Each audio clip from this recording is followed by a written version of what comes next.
in 5, 4, 3, 2.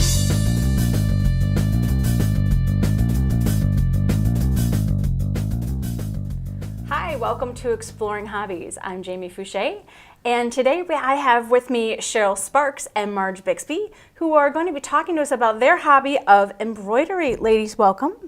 Thank you. Thank you so much for joining us today. We're excited you've got all kinds of lovely stuff to share with us.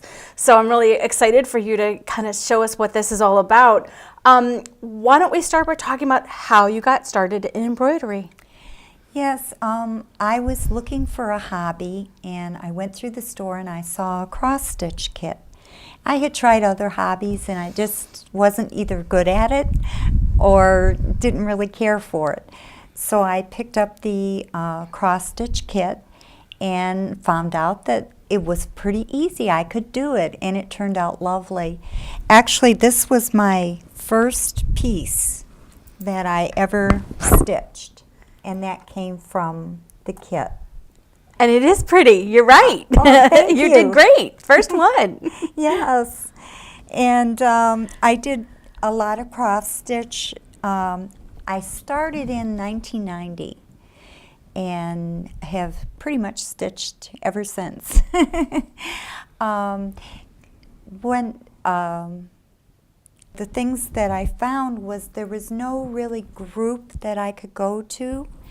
And so I noticed in the Engage magazine that the city of Novi puts out that they had different hobbies in there. And they didn't have anything for embroidery or cross-stitch. Oh. And so I decided to be brave, and they have the older seniors program there, and they said if you would like to volunteer, you can, and share a hobby or whatever, you could do that. So I called and volunteered to set up a group for cross-stitch and embroidery of needle arts of any kind, needlepoint, crewel, whatever is with the needle and thread. And ever since then, I've really enjoyed it. It's really nice. We have a great group of ladies. That's great. So you basically started your own club, right? For people to socialize. And what did you say the name of that was again? It's called In Stitches. In Stitches. Okay. Yes. How exciting. How exciting. And I'll jump in because I started in 1981. Okay. And I did the same thing as she did. I had a friend and she was doing cross-stitch. And so I started off and with simple projects, and I've been doing lots of things. This is one of my husband's favorite. He chose this, and I did it. Now with black, you need to use 3 threads instead of the standard 2 threads. Mm-hmm. So that's important. We had a friend come in the other day, and she had done something in green and it only used 2 threads, and it didn't cover the white fabric. Mm. So anyway, then I just really quickly wanted to, what I've been involved in is making bookmarks for the cancer patients out at the hospital. And I bought through a company in North Dakota these little sleeves that keep it clean. And I've made approximately 200 to 300 of these bookmarks, and I've given them away to friends, but particularly to the cancer patients, and they went as quickly as I could make them. So, and there are also lots of books which you can get. In fact, I think in this one I did several of them. So when there are fabrics that are pre-packaged, but I just bought Aida cloth and made my own, cut them in certain designs and then could put them in my in hoops so that I could do them. But there are things, and this one was one that Cheryl did, and so that is a nice one.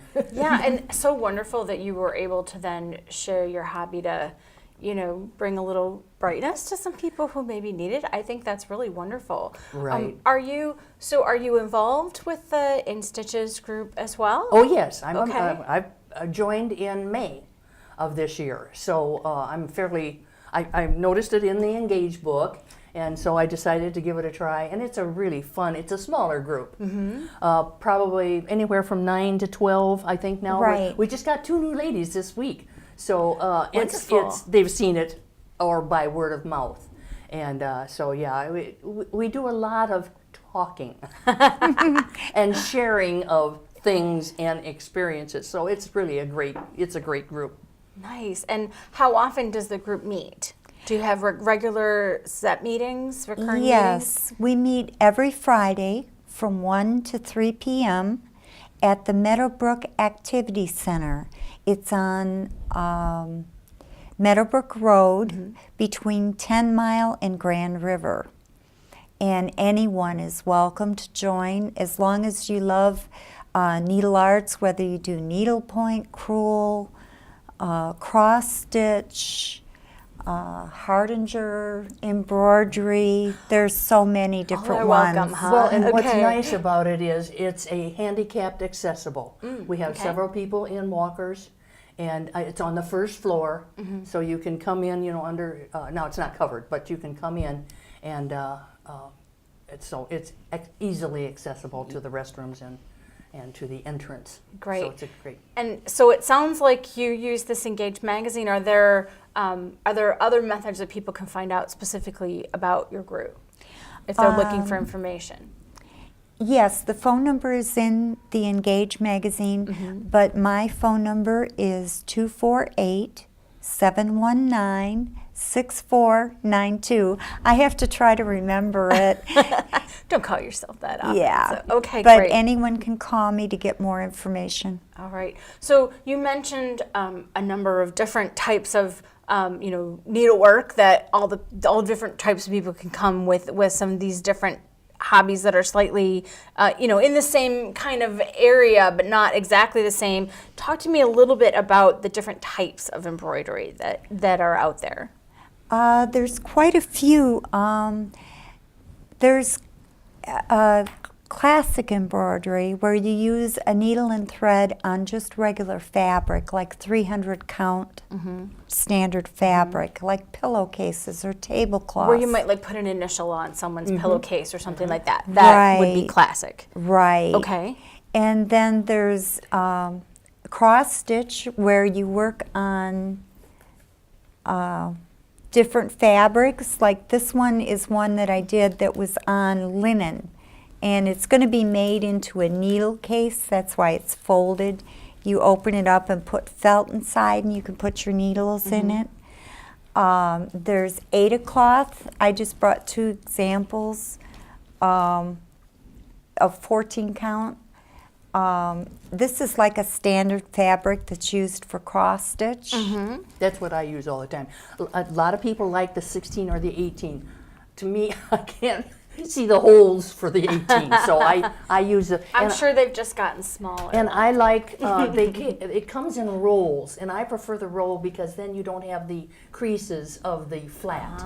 But she has that. Now, Okay. there's also, this one is in, what did you say? It was silk thread.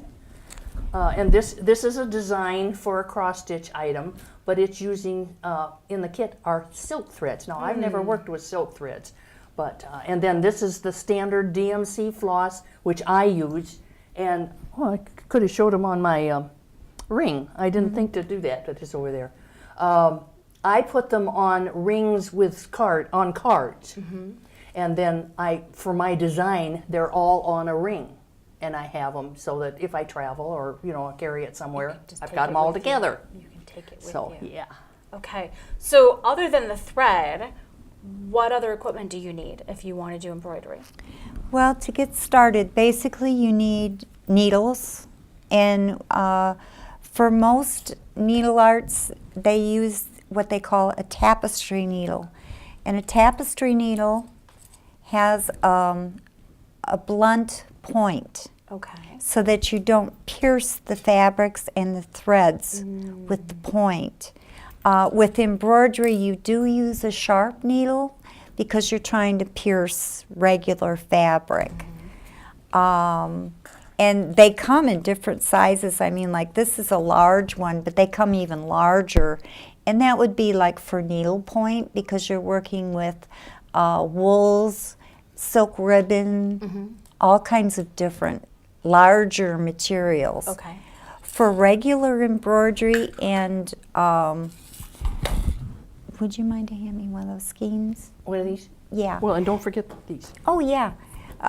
For regular embroidery, you get what is called floss. It's cotton floss, and there's 6 strands in there, and you separate them out and use however many strands you need to cover the fabric that you're working on. Okay. Usually it's 2, but sometimes 3. Not very often 6. I have done one with 6 Right. threads, but And does the design tell you how many Yes. threads you The need? pattern. The pattern You do need a indicates pattern. it. Okay. Yes. and I put them on magnetic boards.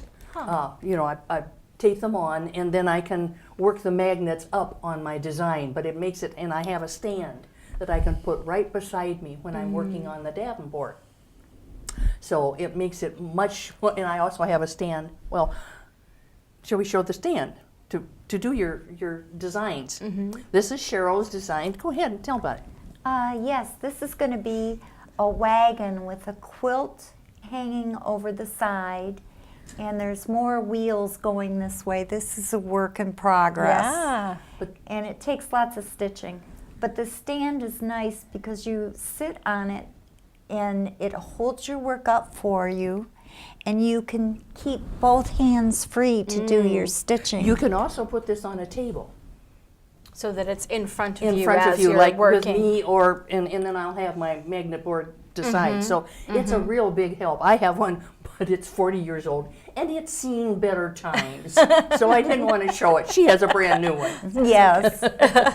One of the nice features I like about this one too is when you're done stitching on the front and finish your row, you have to run the thread underneath on the back, and this stand flips up.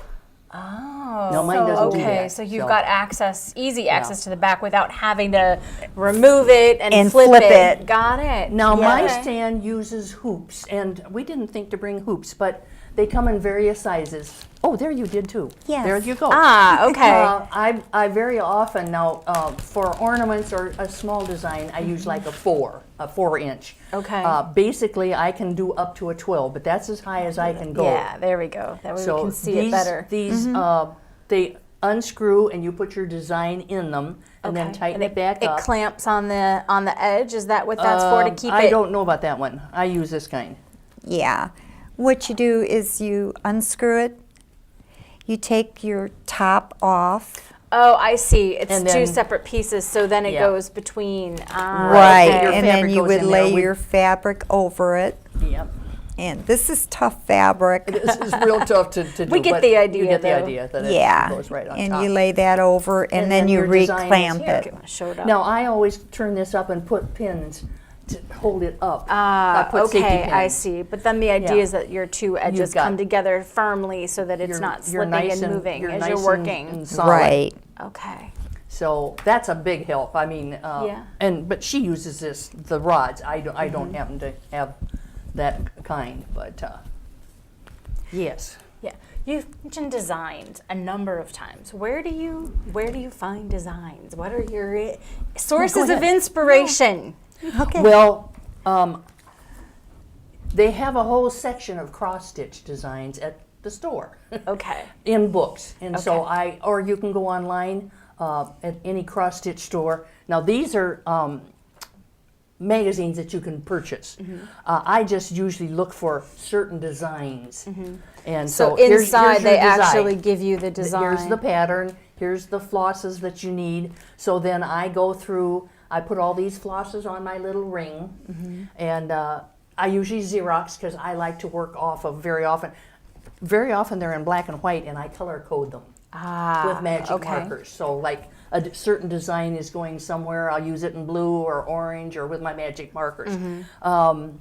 These are national books. Oh, that just happens to be Better Homes and Gardens. This is a magazine that you can buy, and that's I want to get that.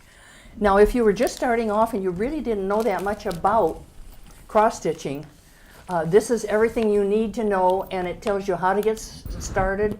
And here's the hoops, the supplies, and so this is very helpful. Now, of course, I've been doing it for years, so I don't need that, but I do need the books.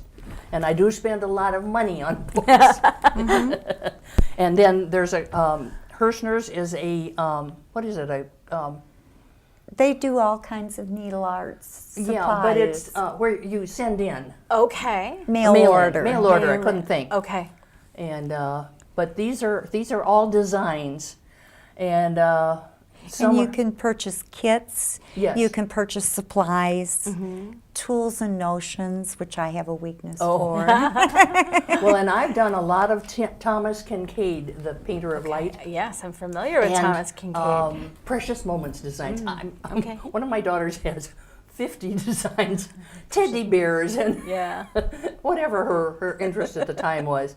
So, but yes, you do need a chart or a design. Okay. There's no way you And can do this Are without there? design. Do you also have like online communities, another place where people share designs with each other? We don't do that. Not so No, much. not Okay, in so this. pretty This much, is you know, your more own- the printed materials, either the magazines or the catalogs, that kind of thing, and all that's readily available. I'm assuming at different types of craft stores where you're going to be able to find these Any kind of fabric supplies. store or Okay. needlework store. There are several in the area. Yeah. And to purchase, if you have a very large piece of fabric or color that you need, you go to a needle point store. Do you ever create your own designs? We don't. I don't know if you have. I've modified, but I haven't ever started. You can take a picture and have it turned into a cross-stitch design. I've never done that. Is that like a service, like where you might, like you'll send it in You'd have to and send they'll it in. return it for Exactly. you? You'd have to Okay. do that. Oh, I see, like a graph paper. Yeah. Yeah, this is a set, and what they do is it comes. Let me get this out. It's like a grid. This is very fine to see on there. I'll put the paper behind it so There. it Well, stands here, out. that's easier. This is one too. Yeah, and they're in all the different sizes. Like the fabric comes in different thread counts. This is 14 count, which is the most common. But it does come in bigger counts. Like this is a that's 6 11? or a 9. A 9. It's yeah. a 9. Now, I've done that when I did stockings for my kids. I bought, there's a certain Ada cloth that you could do, and I could do their initial, or their name. Their name, got it. Like, Okay. You know, but then I needed a graph to do that. And I have a book at home that has all different kinds of alphabets. So that Which you've got was- the letters. You've and got then the you letters. can- Some were okay. in script, and some were block, and Okay. some were more complicated. Some had flowers intertwined. But And- that does help. Yeah. Yeah. And for a beginner, you can always use good old graph, Graph paper. All right. If your design ends up being too big, you can tape it together and just work out your design that way. Okay. Colored pencils are an excellent tool. Okay. Good tip for everybody. Use colored pencils to help with that. You've really brought some lovely examples. Do you have some favorite projects that you want to share with us? Well, this one here is one that I did in, I'm sorry, I can't see, 1992. I just really enjoyed stitching this. This is a rocking horse, an old-fashioned rocking horse with a quilt hung up behind it and the decorative country-style vases. My husband had a hobby of woodworking, so he actually made the frame for me. Oh, nice. And then we laid it out with fabrics rather than matting. So that's one of my favorite pieces. Very pretty. I'll show you one of my favorites. I just finished it. Now, it was a bigger design, but I cut it down a little bit. It was going to go on. And I took 4 months to do this, but the reason is that it was tedious to do all the same color, so I did it in spurts. A little here and a little there, but the butterfly was very tricky. Yeah, it's very And, pretty. I can so- see it's intricate. There's a lot of And then I'll show you one other. And Details. the reason I'm showing this one is not because it's my favorite, but it shows that cross-stitching can give a, you can see the fabric through, so it's kind of like a lacy design. And then there was a lot of, very often you have to outline, and there's a lot of outlining on the stems and the flower. So Yeah. So, and that's beautiful. And so what you're, if I'm following correctly, in this case, the fabric itself is actually this kind of tan color, and it's Yes. intentionally left exposed as part of this particular Right. design. This used tan colors. Okay. And it left it so that it gives you, I think, a nice lacy Yeah. effect. Yeah. Just a different. I've done several of these with the lacy effect around them, and they make nice gifts, which my family has many of. One of the things too that we brought to show is the different threads. As you can see from the tops, there's a lot of different colors. DMC is one of the major thread manufacturers. They've been around for over 100 years, longer than that. They're in France. But they have 454 solid colors of floss. And this is a new one they've come up with called variegated floss. And as you can see, it's lighter and darker. So as you're stitching, the color gradually changes. It looks like you're using Kind of two like an different colors. ombre where it starts to Right. gradually. I did a picture. I was Exactly. going to bring that one, but it was done in the aquas. And unfortunately, they had white, then a lighter, and then a darker. Well, I didn't want the white because I was doing it on white. So I had to go every so often and cut out the white, and then I had these little short pieces. But it is fun to do. The variegated colors are very, especially, the purple. And this is just gorgeous. Like I say, I've done several with the variegated, and it takes quite a bit in mine because I was wasting. So. As far as like designing your own too, one of the things that you can get, I'll get rid of this rubber band, is cards, greeting cards. And they're blank inside. And they have cutouts. A lot of people use it with stamping or other things. But for cross-stitch, what you can do is a tri-fold. I'm going to try to open this. I should have thought to open it earlier. But you put the design inside of it, and then does it act like a little mat around your design? Then you've got exactly. it framed. See, it's a tri-fold. So what you would do is cut a piece of your Aida cloth or whatever you're going to stitch on. That was linen, but a piece of Aida cloth. And you would cut it to fit in, and then stitch your item, and it'll show through the window. And then inside you can write whatever you want in the greeting card. Yeah. So that's being very creative too. You can design your own design, or you can find cards, designs online. A lot of one of our ladies did Christmas designs, and she put them in there. Oh, yeah. She was forever doing them, forever. But it makes it a nice little keepsake. It's Yeah. not just a card then that you would recycle. That's something you can keep and She bring did out it every in year. ornaments too, for Oh, Christmas nice. little ornaments. Then you can frame the back of them. But she did a lot of those. and they come in different sizes. This is a 3x5. This is a 5x7. And they're fairly inexpensive if you want to, make something special. Like the 3x5s are $10 or 10 cards and envelopes for only $5. So that's like 50 cents a piece. And if you had a birthday party, or you had a birthday or an anniversary, you could do. I mean, there are books with those designs. with sets of those designs. Now you'd have to have it small enough or the right size, but those make really nice gifts too. And we didn't happen to show, these are really nice scissors that Cheryl has, pretty gold ones, but they're really nice and sharp, and very often you need, to get close. So Okay, you this need has a nice something sharp- precise because Yeah. you're working with, you need to work close to the material that you're. Well, and, Right. and Design is even the on. floss, it's just nice to have nice, sharp little scissors. So a lot of people have those. In fact, I gave set away. I wish I had it back now. Yeah. Yeah. In fact, one thing that I wanted to mention about these is they are strictly for fabric and thread. You don't want to use them on paper yeah. because it will dull the blades. Okay. And if you cut something hard, it might put indentations in, which It doesn't jams them. work. It also spreads it. But you can get them also inexpensively. I think Fiskars makes them. And you don't have to have those. You can use ordinary scissors. What the thing is that you do need are the needles and the fabric, but you don't have to have those. But that's a nice Right. benefit.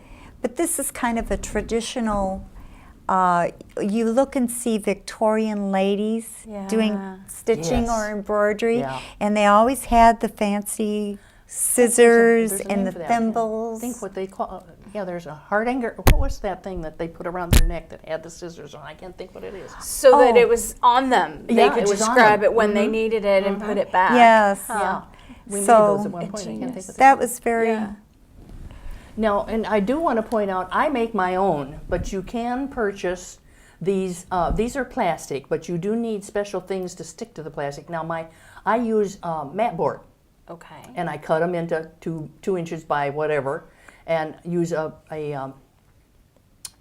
hole puncher, and then I put the number of, because they all have a number here, Okay. 3, 6, 8, 7. I'll put that up right here, and then I punch my hole over here. But then, like I say, I can put these on a ring.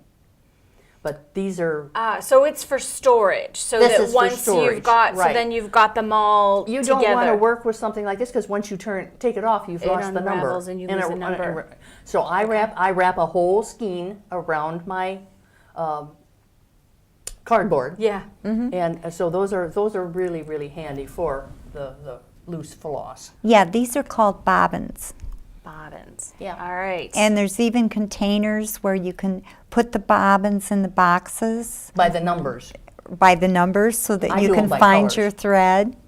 So with any hobby, you can stay with the very basics, or you can accessorize. It's like photography; you There you always go. need the There's bigger always lens. something else, another lens, Yes. right? In fact, Yeah, this is that shirt's cute. something I bought. It was on clearance for $3.99. I had to own it. It says Cross-Stich, Hobby, or Insanity. Once you start, then there's always more, right? Yes. Another book, another type of floss, right? Exactly. So I'm curious. I mean, because to me it seems like this is a hobby that really is something that's been a long, I mean, for generations and generations, people have been doing this, right? And it might have Oh, even started yes. out more as, you're making your clothes, you're making, things, and this is a way to dress them up and make them more attractive for your family and, all of that. Has it changed? I mean, are you essentially doing the same thing that people 5 generations, 6, 7, 8 generations ago did? Have things changed? Are there some modern things you guys have that they didn't have back then? Yeah, they didn't have this. They were done just on hoops that you held. Yeah. Now, I look at it, I can't paint. I can't draw a stick figure. But I feel this is painting on fabric for me. You can As make it the come to design life. Yeah. evolves, I say, oh, there comes the beak, there comes the... So to me, it's rewarding that way. Yeah. But I think even your needles and your scissors and your hoops have probably changed over the years. Yeah, I'm sure. It's the same process, Right. but like the stands and so forth that you do are new, and these things are new. Great. All this is new, and the silk. So the fabric actually has been around for, well, I don't know what they use. I don't deal in linen. Cheryl does, but they started off using linen.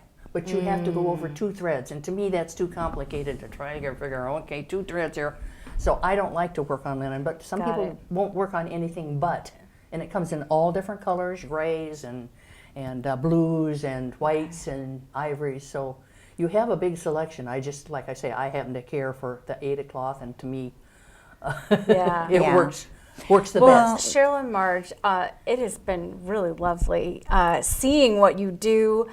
There's so much to this, and really thank you for bringing your expertise and kind of sharing with us all about embroidery. Just to wrap up, if someone wants to learn more, where do you recommend they start? There are, find the books if you can. Those are very helpful. Okay, like the You one we can- showed earlier that is the Just- basics Right. of here's how you do it. Yes, and then there are a lot of sites online, like YouTube, for instance. If you Okay. type in cross-stitch, you may have a lot of videos come up that show you how to do it. Okay. And when you see it done, it's better than someone trying to explain it to you. Yeah. There's a website called about.com, and it's what you can do is do www and then type in whatever you want to know, and then type in .about.com, and they have some amazing information. Okay. A lot of the websites like Joann's or the stores, the catalog companies will have websites where you can get free patterns Okay. that you can download. And that way they can get started with But not something lessons. there. It is hard. You need to find, now there are needlework stores that probably do give lessons, but it is, if you don't know anybody and you don't know how to do it. Okay. But All right. there And you they go for can that. always look you guys up on InStitches, right? Yes. All right. Yes. Wonderful. Okay. Well, thank you again for sharing with us about your hobby. We really Enjoyed it. appreciate it. Oh, you're And welcome. that wraps up another episode of Exploring Hobbies. Please look out for future episodes.